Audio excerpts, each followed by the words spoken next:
Everyone, what is going on? What is going on? Welcome to That Man Show. My name is Curtis Brooks. I am your host, executive coach, and men's life coach, specializing in transformational leadership for men. Guys, we got yet another great show for you this evening. I'm super excited because of this show. We are talking about leadership.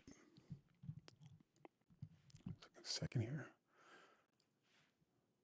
Give me 1 second, guys. I've been kind of delayed for a bit here, but we're talking about leadership, broken leadership model, or dysfunctional leaders. We are streaming to several platforms. That's going to be LinkedIn. Of course, if you see me here on LinkedIn, here on LinkedIn. And also, we're streaming to Facebook and YouTube. So on Facebook, I've been told that it's been difficult to find me over on Facebook, but on YouTube, you can find me at Life Coaching for Men over on YouTube. Once more, that's Life Coaching for at Life Coaching for Men over on YouTube. So once again, we've got a great show for you. We're talking about broken leadership model or dysfunctional leadership. So if you are on LinkedIn, you're just joining me, I appreciate you. Let me make sure that we are kind of doing things a little bit different, trying to get past my introduction a little quickly, much faster because I've gotten some much needed advice here in regards to putting together a better show for you this evening. So my wife got home a tad late, guys. So again, I do apologize for that. And so that's what's happening right there. Oh, there we go. All right. So I want to make sure I see the comments here. So if you're just joining us again, we are here on LinkedIn, YouTube, and Facebook. Check me out over on YouTube at Life Coaching for Men. Once more, at Life Coaching for Men over on YouTube. So we're talking about broken leadership model or dysfunctional leader. And my question to you is the modern leadership model inherently flawed, or are we just simply tolerating dysfunctional leadership? That's an awesome question because I think that it causes us to look into that question a little bit more and find out which are you. So before we get started here, I want to give you some background in regards to the different models of leadership because there are several. And ideally, there's more than just what I'm going to be sharing with you, but these are the core leadership models that are being used throughout different organizations. So our first one, so I want you to keep in mind now that question I pose to you, is a modern leadership model inherently flawed, or are we simply tolerating dysfunctional leaders? All right. So we've got our first of our 7 core leadership models is transformational leadership. So I want to give you just a little bit of background on each of them so that you know what's happening with them. So the transformational leadership, this individual's focus is it's inspiring followers to transcend self-interest for a shared vision, focus on change, innovation, and developing people. Now, for each of these leadership models that I'll be sharing with you, there are going to be an Achilles heel, so to speak. Okay, understand that no one person is perfect, and for all of us, there's going to be that Achilles heel, that one thing that we're still challenged with, much like with Superman. He could stop trains, stop speeding bullets, or speeding trains and bullets, but he also had an Achilles heel, and that was the kryptonite. So for each of us, regardless of what level of management you're in, or leadership, or even within our own households as fathers, as mothers, and things of that nature, there is going to be something that we are just going to be challenged with just as humans beings. So just as human beings. So know that there's no perfect person. There is no perfect model of leadership. I think that when it all comes down to it, we're going to be going back and forth and just the nature of people with these 7 types of leadership models that I'll be sharing with you. We will be going back and forth within each of those models. And again, there are more than just the 7 leadership models that I'll be sharing with you. There's about 22 of them actually. And so the 7 core models are, again, the 7 core models that are predominantly used within the within the business world. Again, so I mentioned to you transformational leadership. Okay, uh, that person who desires or walks in that space of a transformational leader, his focus is inspiring others, inspiring followers to transcend self-interest for shared vision, focus on change, innovation, and developing people. All right. The servant leader is number 2, the servant leadership. His focus is, or her focus is, leader's primary role is to serve the needs of followers, empowering them to grow and perform at their best. Number 3, the situational leadership or situational leader. Uh, it's called Hersey and Blanchard. I guess this is the name that's given to it as well. And his or her focus is there's no single best style. This is kind of how this particular leader operates. It says that there's no single best style. Effective leadership leaders adapt their style, directing, coaching, supporting, delegating to the development level of the follower for a specific task. So that means that this person is going to just take hold of the idea or concept where he's going to apply, or at least apply a different kind of model or leadership style to this, for the sake of that he or she is not necessarily a person who's going to come out the bag and say, hey, I'm a transformational leadership. I'm a transformational leader. And we got number 4. This is the authentic leadership. Now, even with the authentic leadership, now I'm going to give you some key information on this because it's going to be very interesting. Just hang in with me. So for the authentic leader, this individual, he or she, his focus is leading with self-awareness, transparency, integrity, and consistency between values and actions, being real. Hence, keeping it real. We hear that a lot of times. So this is kind of what this person takes their stand on. Number 5, transactional leader. Now, he or she, this particular leader, is based on exchanges for transactions. So you do this for me, I'll do this. Or you watch my back, you take care of me, I'll take care of you. This is kind of how this particular leader rolls. So that's their concept. All right. Number 6, authoritarian leader. And this is the person that's more the command and control authoritarian leader.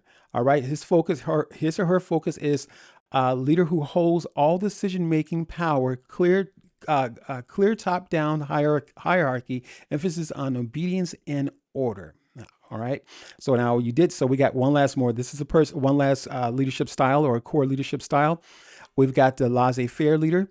This person's focus, his or her focus, leaders provide minimal direction or input. Followers have high autonomy, hands off. So, and this is the kind of leader that will say, hey, you know what? I trust that you know what you're doing, and you should go ahead and get the job done. This is that kind of leader. So now here's what I want to share with you. Now, each of these leadership models that we have here, they were forged out of a place where the brute force that we picked up from the Romans and many other people who've had their hands within the growth of this country. And so what I mean by that, the country, the entire world was led by Romans at one time, right?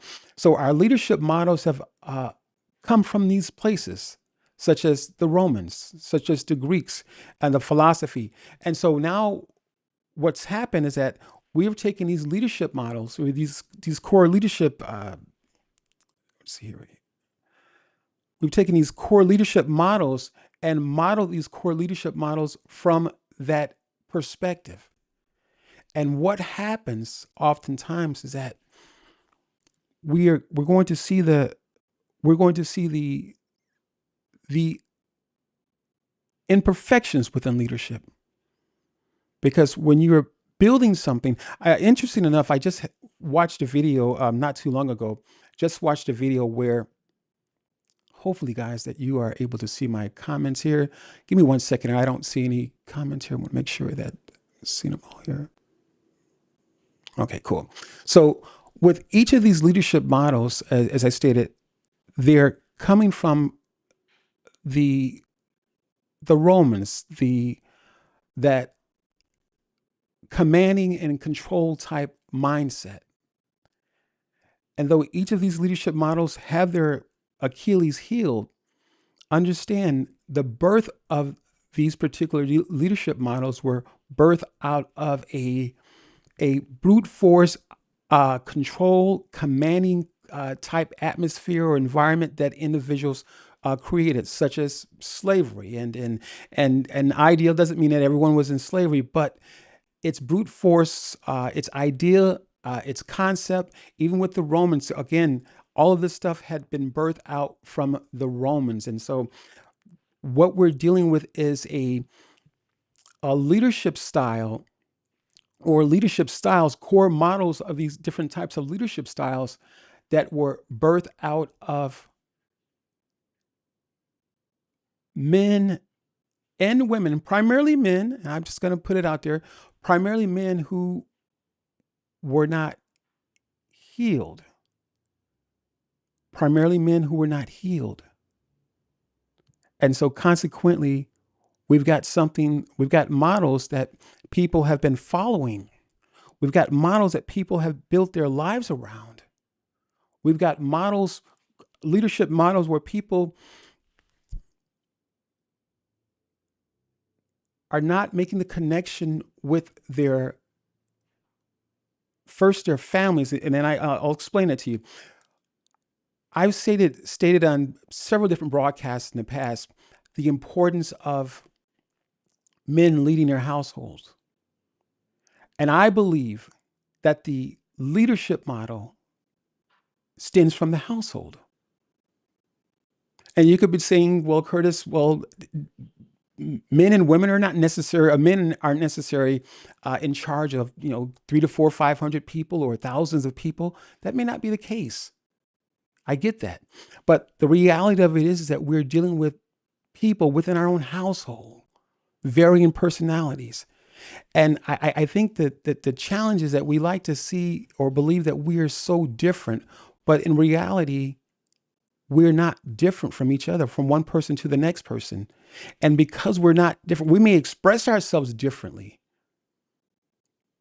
but it doesn't make us different. We may give different reasons or explanations on how a scene of an accident had taken place or just what we saw at the scene of an accident, but it does not make us different people. We describe things differently, but it does not make us different people. And in fact, the nature of people for us, it truly is the same. So I believe that when a person comes to a place where they know thyself, we can absolutely understand our fellow man. And I think that is part of the challenge that we're dealing with within these 7 core leadership models that I've shared with you, is oftentimes because they have been birthed, because the different leadership models have been birthed out of dysfunction, essentially. Because the leadership models have been birthed out of dysfunction, consequently or naturally, we're going to draw dysfunction within leadership. We're going to draw dysfunction within the models of leadership. And I get it. No one person is perfect. I completely understand that. But I think there has a lot to say when you're leading people. I completely believe that leadership is divine in everything that's in me. I believe that leadership is divine.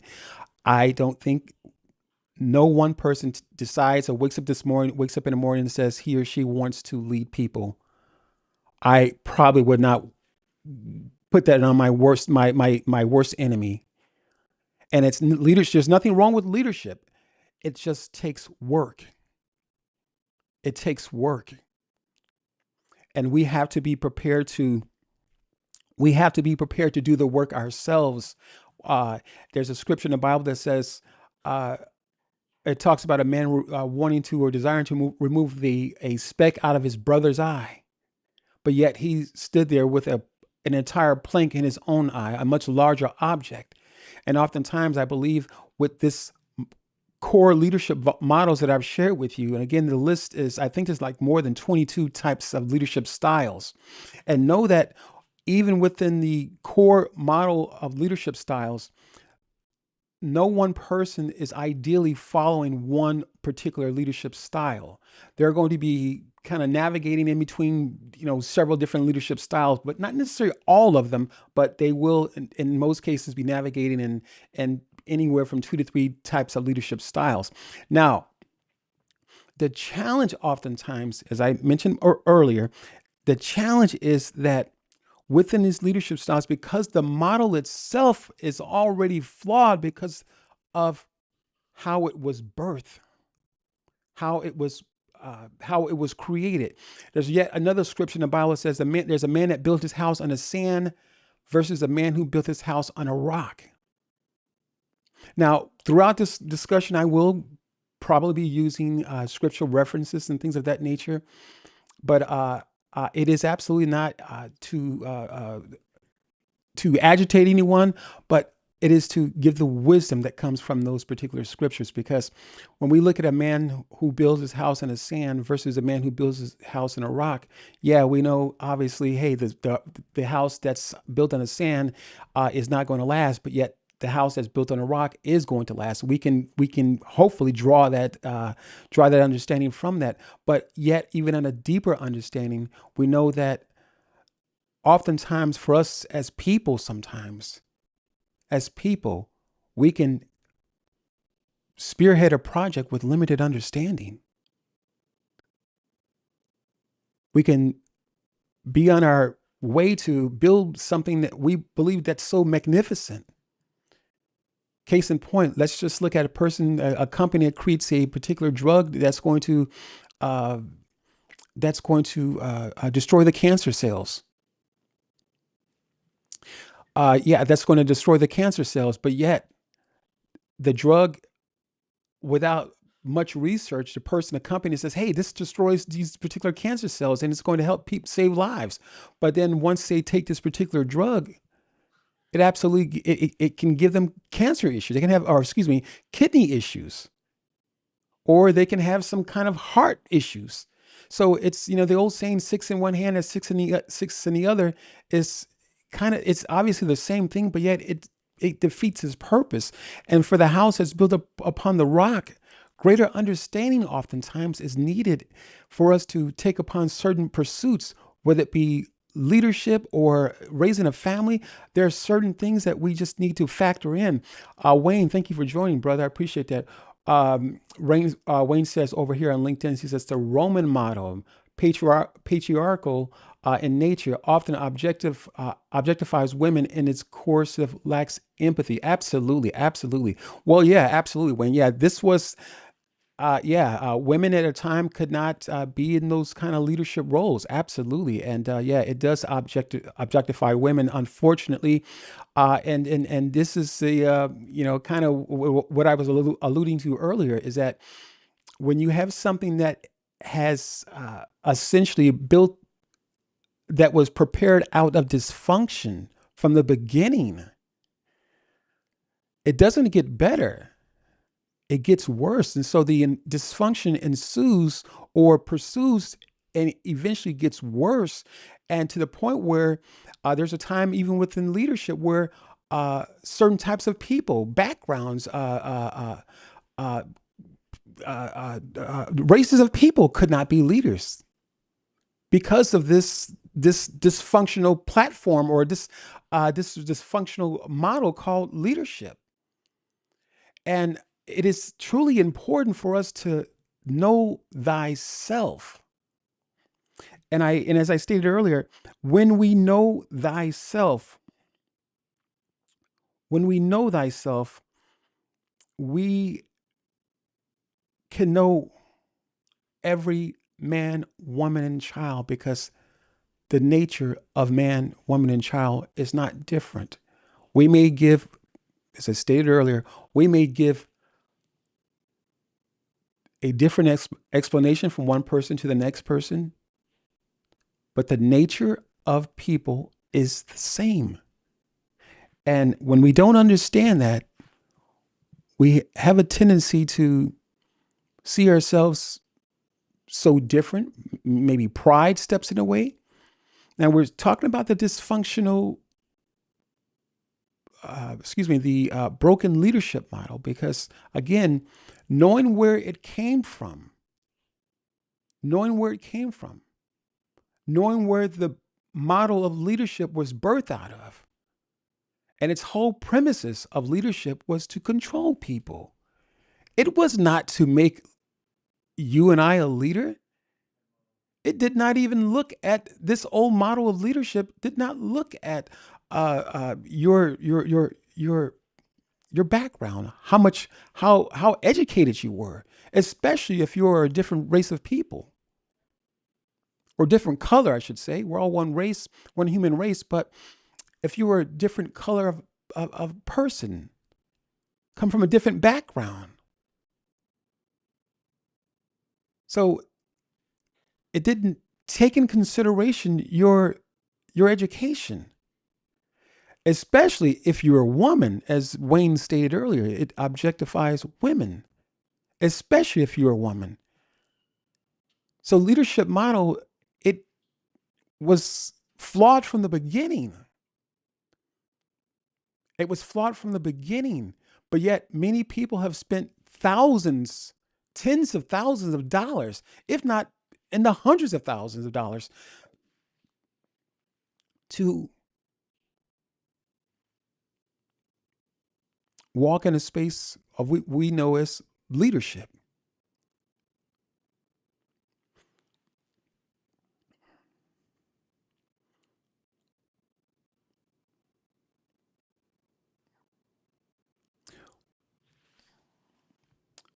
Why the command and control is collapsing in today's world, and this is the leadership model.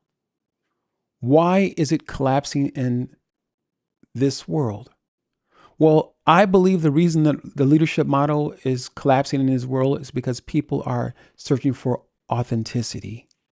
Now, I did some research on this authenticity, because oftentimes people look at the word authenticity, or we can have a tendency to look at a person who's being not obviously authentic, but yet at the same time potentially sharing too much. And being authentic does not necessarily mean that you're sharing too much. Being authentic helps us to relate to people.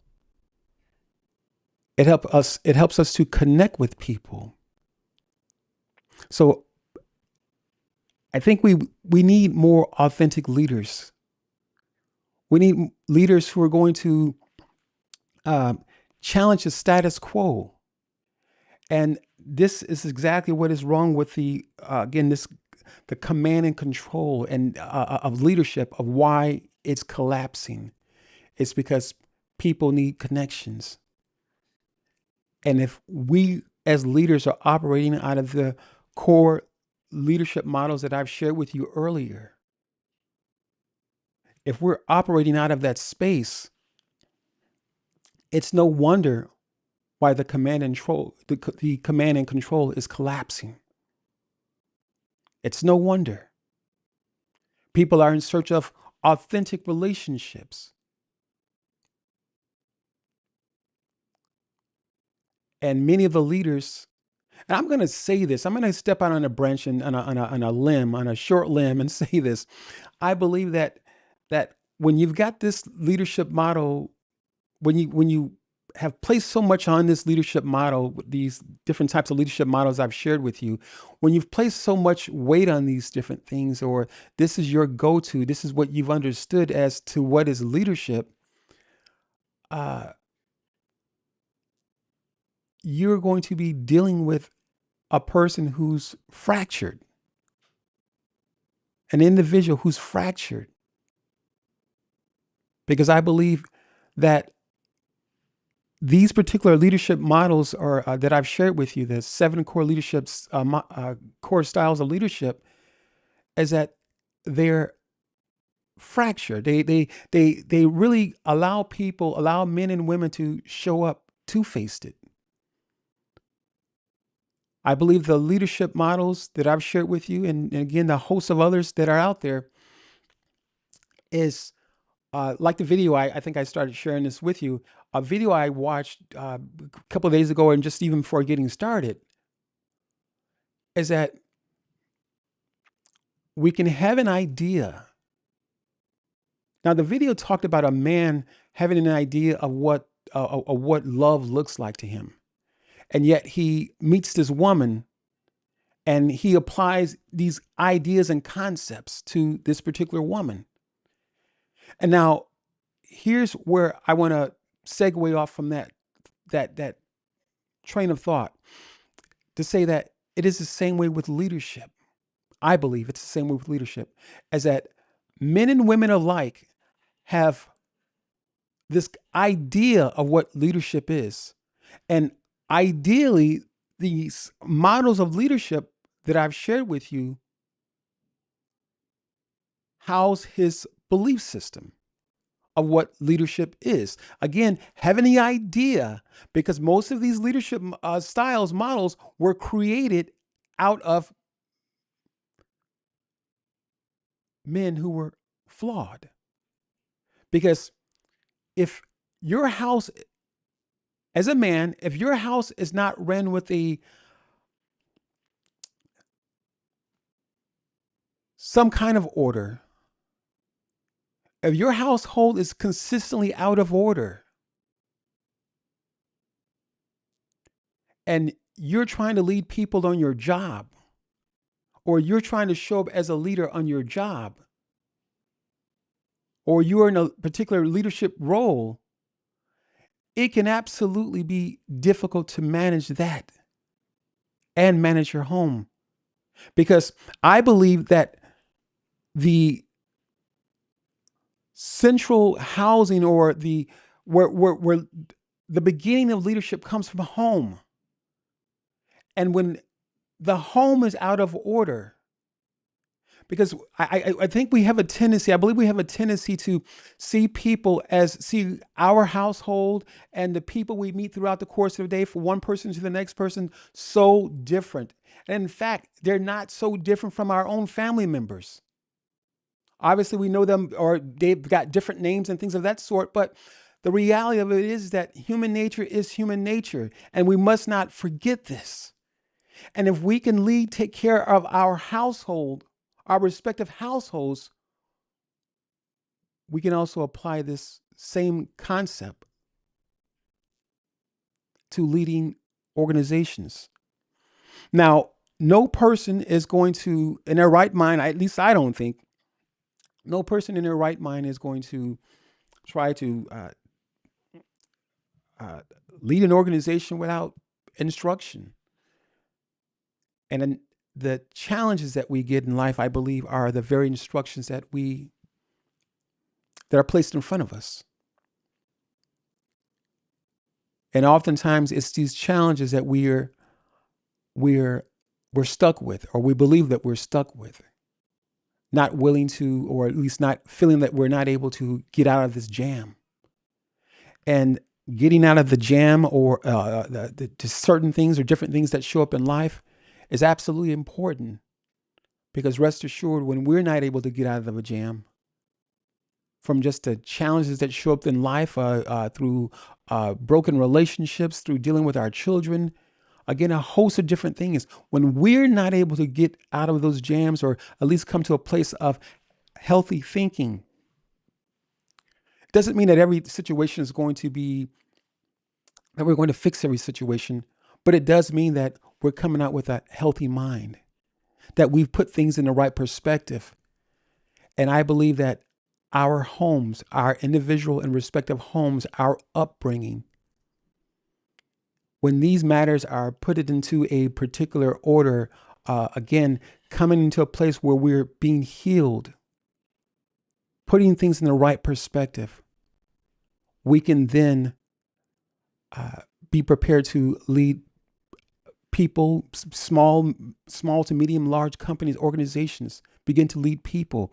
People are essentially looking for answers for their challenges that they're dealing with. And for us as leaders, again, coming out of that leadership model, those 7 core leadership models that I've shared with you, that was not the premises initially.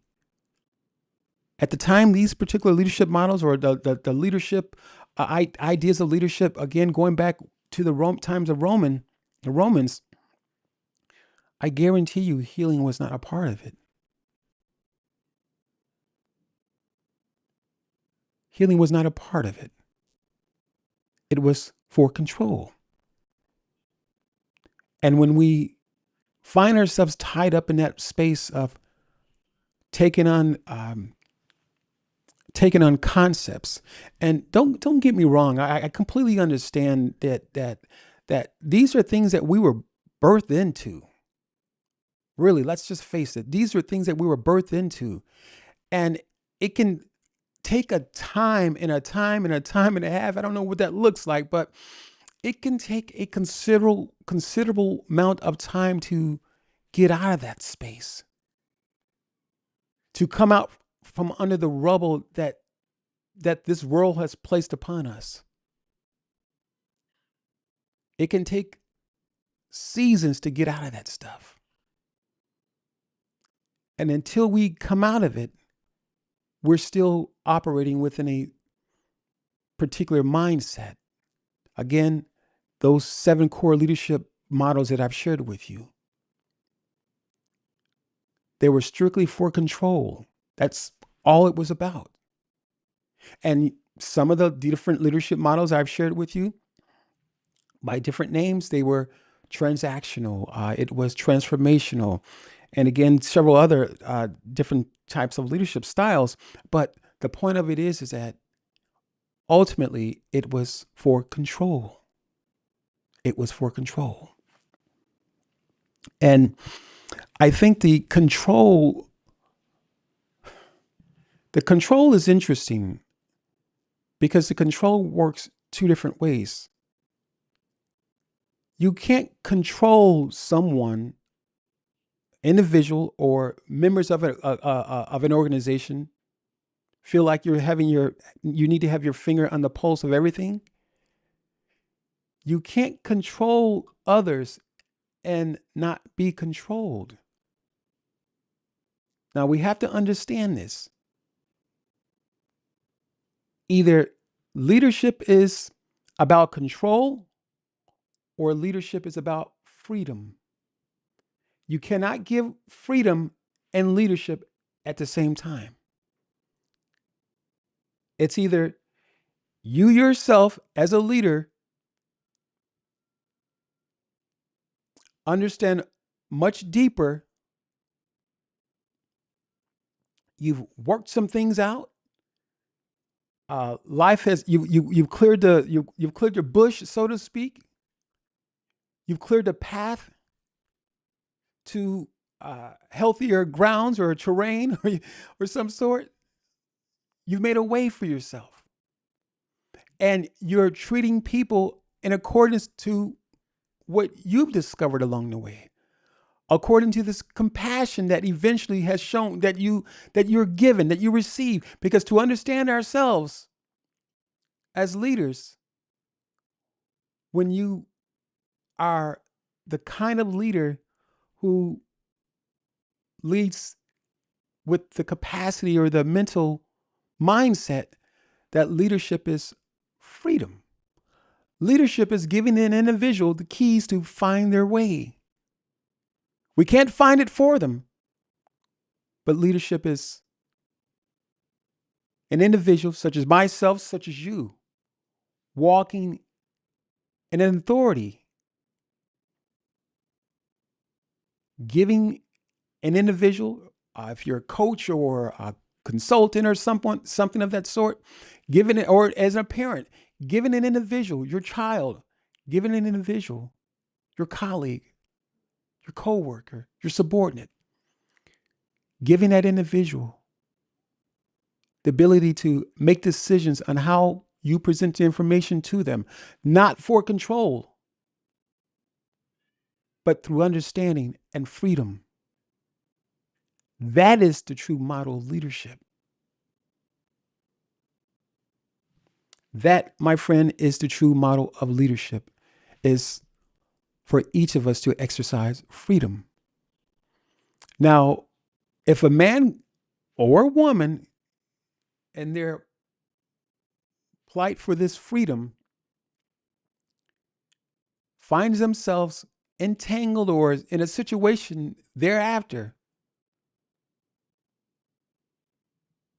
and time again, yet in another situation, he or she has some things to work out.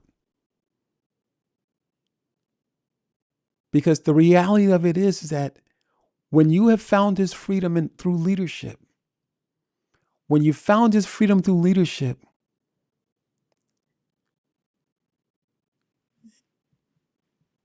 you don't put yourself in position to constantly being ensnared by one situation over the other, and yet again and again. This takes a lifetime to come out of the trap, so to speak. It takes a lifetime to come out of the trap that men and women have laid for each other. And this trap, I don't necessarily believe that it was intentional, though some parts of it was. I can't say that all of it was unintentional, but obviously there were parts of it that was intentional.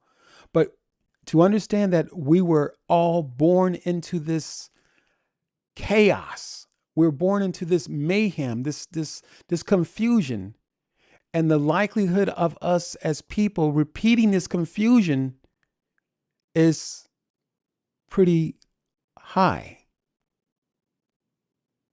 It's very likely that we would repeat the same confusion. It's very likely that us being ensnared from the very beginning, that we would ensnare our brother or sister. Because this is the theme, so to speak. This is the pattern. This is the model that we've been given. So to understand that this is what we're working out of. We're working out of the dysfunction that has become part of all of us. We're having to remind ourselves, well, let me pause before I make an attempt to remove the plank out of my brother's eye or the speck out of my brother's eye. Let me look at my situation first. Let me get myself together first before I can make an attempt to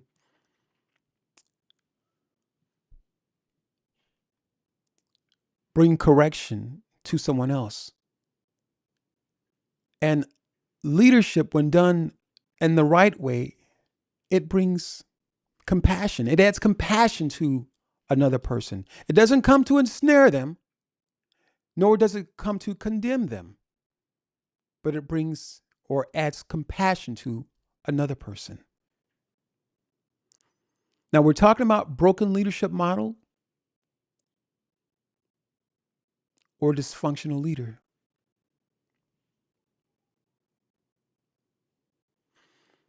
I think that there's a lot to be said in regards to a person recognizing that oftentimes even our own thoughts are not our thoughts. And here's what I mean by that is that people, life in itself, we're under pressure. Everything is under pressure. Even us. Throughout life, we may not necessarily feel, I think I mentioned this in my last week, throughout life, we may not necessarily feel a tug, or we may not feel a pull or a push. But if I keep putting something before you on a consistent basis, whether you like it or you don't like it, or putting a particular advertisement before you, it's pressure. How many times have any of you listen to music, a particular song on the radio, and you didn't like the song to begin with, but the radio station is now playing the song because it's being backed by some kind of major sponsor or something of some sort. I'm not sure how all that works, but nevertheless, now the radio station is playing this song like 10 to 20 times a day, it seems like, or it sounds like. And the next thing you know, you find yourself singing a very song that you don't like. I know I've done it before, many times. It's pressure. It's pressure. And that pressure would either cause us to submit to that very thing, as in I shared with you the song that I was singing that I didn't like, or to completely reject it. Now, if you reject it, this is what I'm saying. The pressure is going to come from somewhere. You're going to go somewhere with that. You're not, no one is going to get out of life without the pressure that's placed upon us, because we were born into like a pressure pot or pressure cooker. We're born into pressure and no one escapes it until they decide to answer the questions about the pressure that they're receiving. And here's what I mean by the pressure they're receiving. Meaning that if you find yourself leaning towards a particular train of thought, so to speak, consistently, if you find yourself in a place where you're trying to go from point A to point B, or you've got some kind of 6-month goal or something like that, some goal that you want to obtain in 6 months or within a year's time or some sort, and you find yourself having to just keep going back to the beginning, starting over, there's pressure. There's something that you and I, or the individual who's trying to obtain that goal, there's something that they need to look at. There's some questions that they need to answer. There's some things that they need to just begin to analyze about their own behavior. Why am I doing XYZ? Why does it feel like I need to, or why does it feel like I'm having trouble getting ahead? What's the feelings behind this? I stated this last week as well on my conversation. What's the feeling behind it? Oftentimes, we as people, we're unwilling to tackle the feelings with that thing. And if we're unwilling to tackle the feelings, each time the smell of a thing, if you will, reminds me of the cartoons years ago, where you would see that aroma smell kind of going in front of your face of some sort. And if we're not ready to tackle the feelings,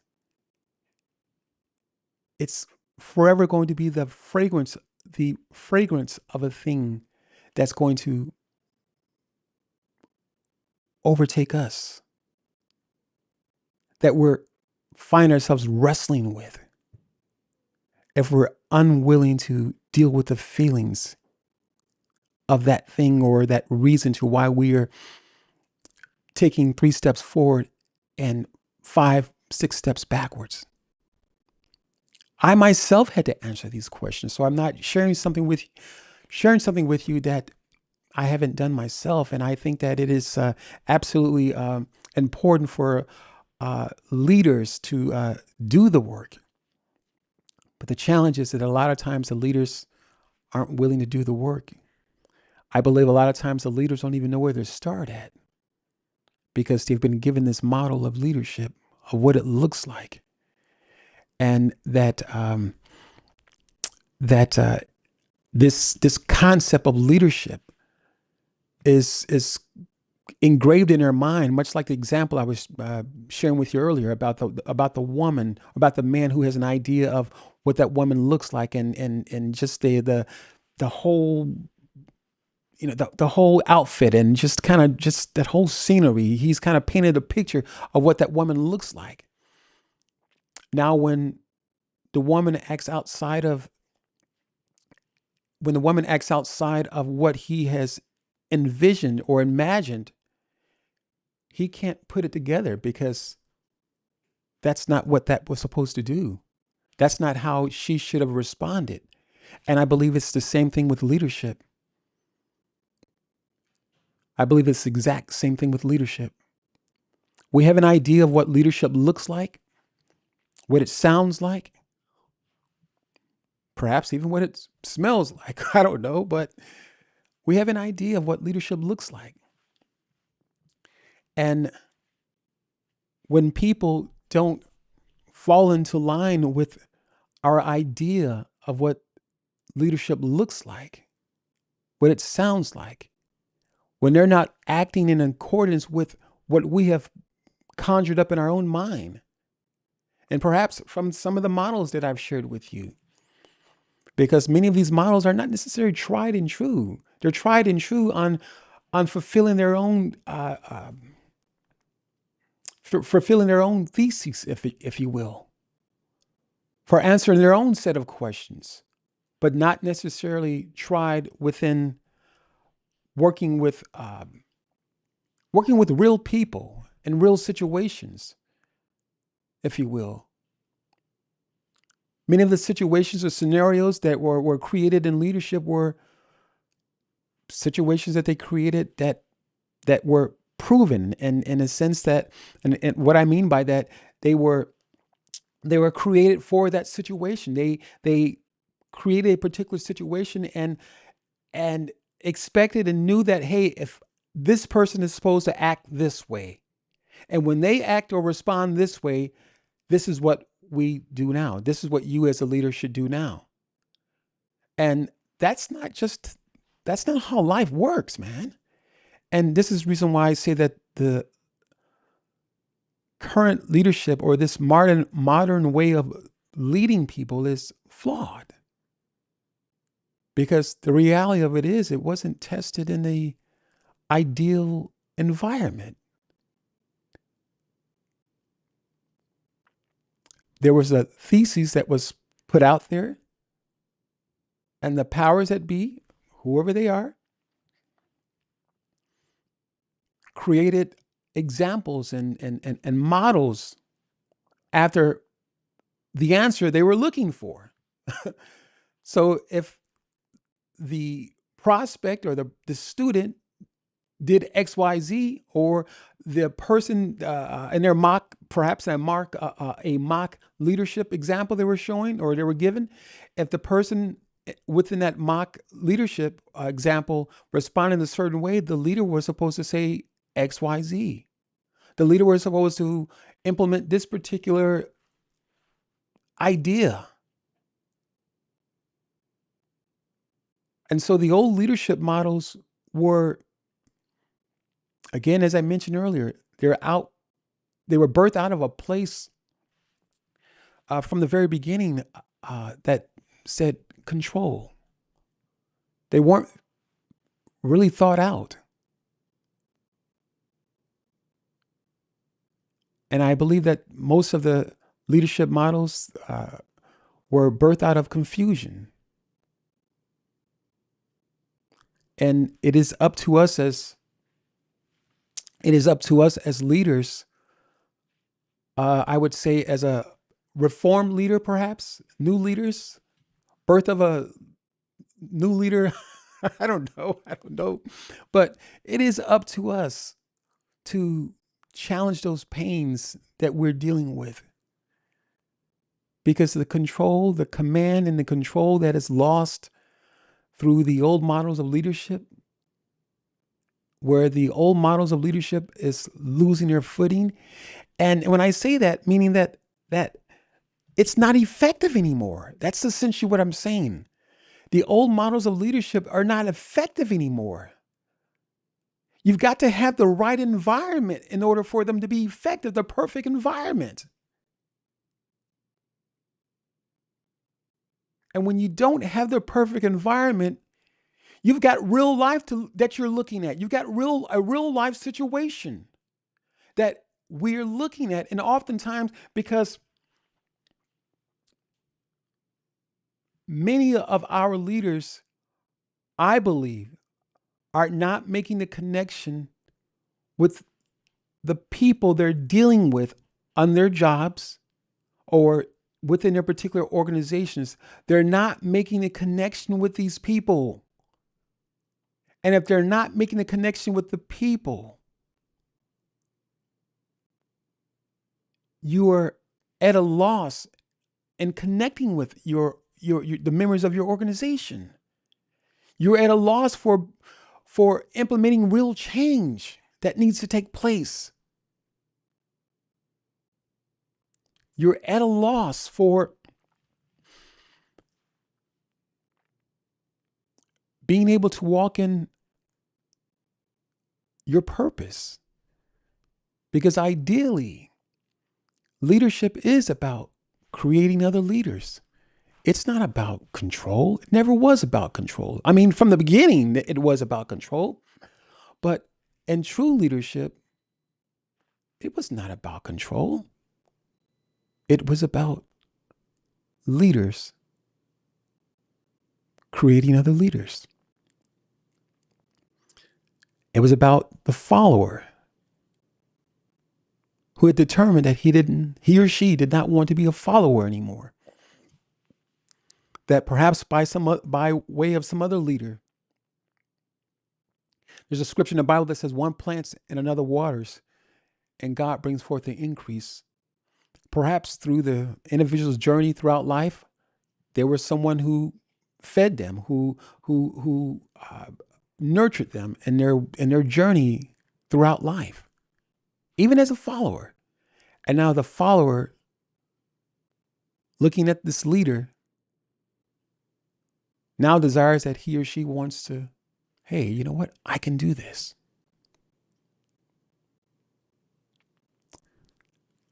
Unfortunately, that's what's missing in leadership. That's what's missing in leadership. The dysfunctional leadership, the dysfunctional leaders oftentimes don't know they're staying in dysfunction because it's so common.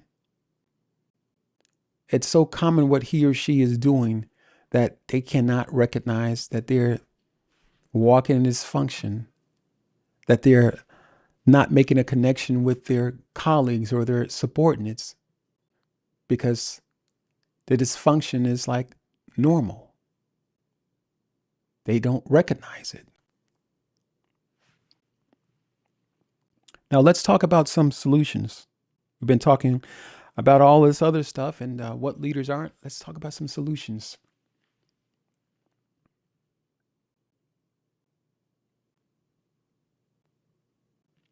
I think that the models, again, for leadership, as I stated earlier, they are absolutely flawed. They were from the beginning. The very premises of leadership from the very beginning was the man who built his house upon the sand, as I stated earlier.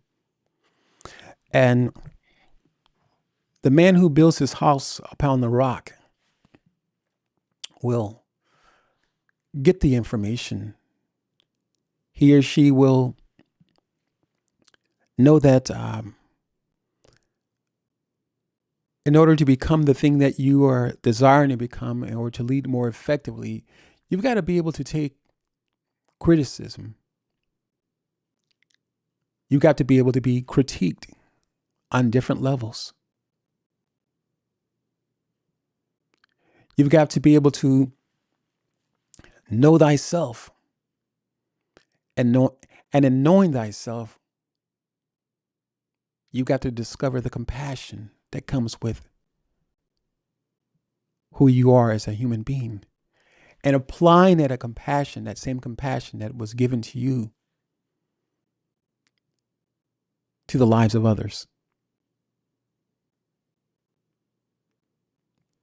Coming out of this function is not easy. It's not easy because oftentimes we don't even know that we're there. I like to say that life, for many of us, that we were just life. All of us actually, we're born into just stuff. Born and just the rubble of life and its misconcepts or misconceptions and skewed opinions and ideas and just all of this nonsense that we were given, that was placed on top of us, whether we understood it or not. Now it is our job to come out from under it. And unfortunately, a lot of times we don't even know that we've been carrying this burden. We don't know that this burden has been placed upon us. And I think that it does take a series or different events to take place in life, such as COVID. I guess a couple of years ago now, when COVID happened, it essentially brought the entire world to a standstill. And I think that ultimately, life causes for us to stop for a moment, even if it's at the hands of other people. And sometimes it's at the hands of the mistakes and challenges that we find ourselves in. But I do believe that in life, we have to be prepared to pause, be prepared to recognize those stop signs. And we can recognize those stop signs. We can acknowledge the feelings that come behind the thoughts. But all too often, we don't acknowledge the stop sign. And I think that life, unfortunately, sometimes it can feel personal, but sometimes there are people and things in life that just show up and just say stop. It can even be a breakup in a relationship. It can be loss of a marriage. It can be loss of a job. I think these things in life, or I believe these things in life that show up, they're not just showing up just haphazardly. I don't believe that. I believe that they're stop signs in life. And oftentimes as I stated earlier, we ignore these stop signs. And part of coming out of that dysfunction that we've been talking about, that dysfunctional leader, is to acknowledge the stop sign, to acknowledge the disruption that comes with the stop sign.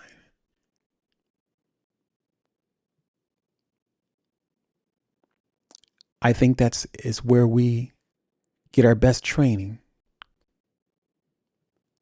I think and believe that is where we prepare to become leaders, from that place of recognizing that the stop sign is not just for entertainment, but the stop sign is to be acknowledged, because in some cases, perhaps not in all cases, but in some cases, we can find ourselves maybe veering off in the wrong direction.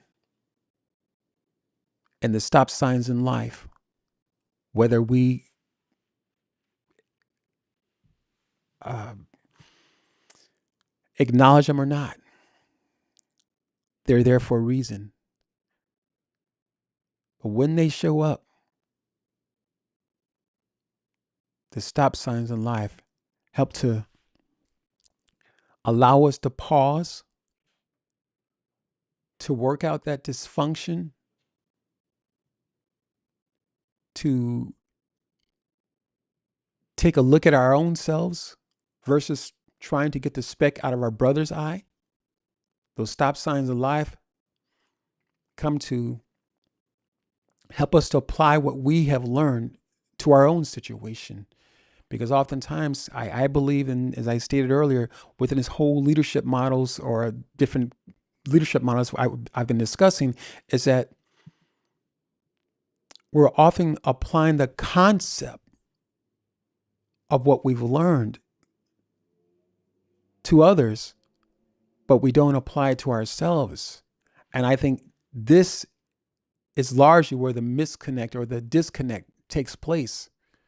It's because The application is for me to use it for someone else. Now that's what I'm going to do. This is what the rule book says, or the book says, is to apply this information to this particular situation. If the subordinate says this, I'm going to do X, Y, Z.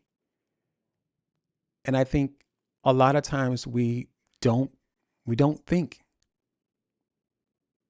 because in some cases, or in a lot of cases,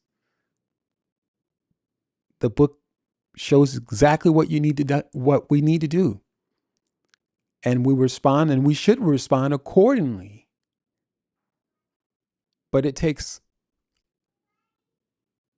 someone, I guess, on a higher level, or thinking, again, just ready to do something different because of the pain that comes with control, the pain that comes with being out of control.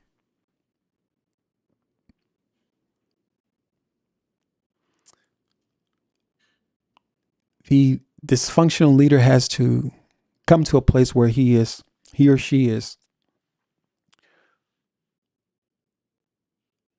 not focused on blaming the other person anymore. He or she is ready to get out of his way. He or she is ready to lead from a place of authenticity. And in truth, this leadership place, when you're doing the work, when you've been rolling up your sleeves, when you've been in those dark places, places that you probably wouldn't share with too many people. But when you've been in those dark places,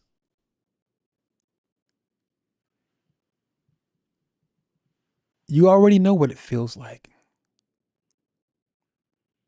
because you were birthed out of those dark, disjointed places. Compassion comes forth. A man begins to understand and love himself first and foremost before he can begin to love anyone else, including his wife, anyone, his children as well. So it is important for us to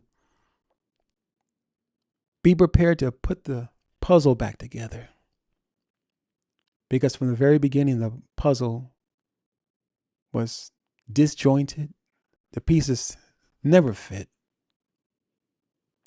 And I believe this is the command and the control that we're all feeling, that the pieces of the modern leadership, they don't fit.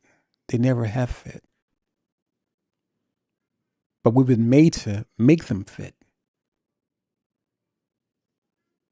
Out of those places where men have chosen to cover up their imperfections with leadership. So that being said, we're going to wrap it up here. We're just a tad bit over an hour, and I am actually trying to do something new here. So I'm trying to make some changes here, and be before you no longer than an hour. So if I go over a little bit, forgive me. So trying to make some changes here. So that being said, it has been absolutely wonderful. So guys, if you have any questions to watch the replay, if you get a chance to watch the replay, make sure you put hashtag replay. Again, we are over on YouTube. We've been on Facebook as well, over on YouTube at Life Coaching for Men. Check us out over on YouTube. And also, we are primarily hosting this broadcast over on LinkedIn. So if you're on LinkedIn, make sure you watch the replay. Leave us any questions that you may have pertaining to the information that I've shared with you. Again, thank you, Brother Wayne. Appreciate you. Much love to you, brother, for the engagement, sir. Appreciate that. And we will say goodbye. Well, no, we won't say goodbye. I forgot about my information here. So, we've been talking about some leadership. We've been talking about leadership, and I want to give you men who are out there an opportunity to connect with me. Um, because I absolutely have done the work. I'm still doing the work. I don't think that this leadership thing ever ends, and it doesn't mean that anyone has ever perfected it. I haven't perfected it, but uh, this is a place where we can, as men, we can connect. You can connect with me for a free 30-minute strategy call. That is the link on the screen, bit.ly/free 30-minute coaching. So connect with me there. And also, just my last here, let me share this with you. Several months ago, I think it was actually the beginning of next or last year or this year. I apologize. Beginning of this year, February, sometime thereabouts. I did a marriage course for men, and it's called Mastering the Marriage Mindset. And it's a course that I created. And so if you are a man who or a woman who might be interested in finding more about how we as men operate and just our thinking, pick up this course. So visit that link that's on the screen. That's bit.ly/MTMM course. That's Mastering the Marriage Mindset course over on the link there. So, excuse me. That being said, I'm going to say goodbye for now. It has been absolutely a wonderful pleasure, and hope that you guys have had a good time with this information and apply this information to your life. And we will talk with you next time. Ciao for now. Bye bye.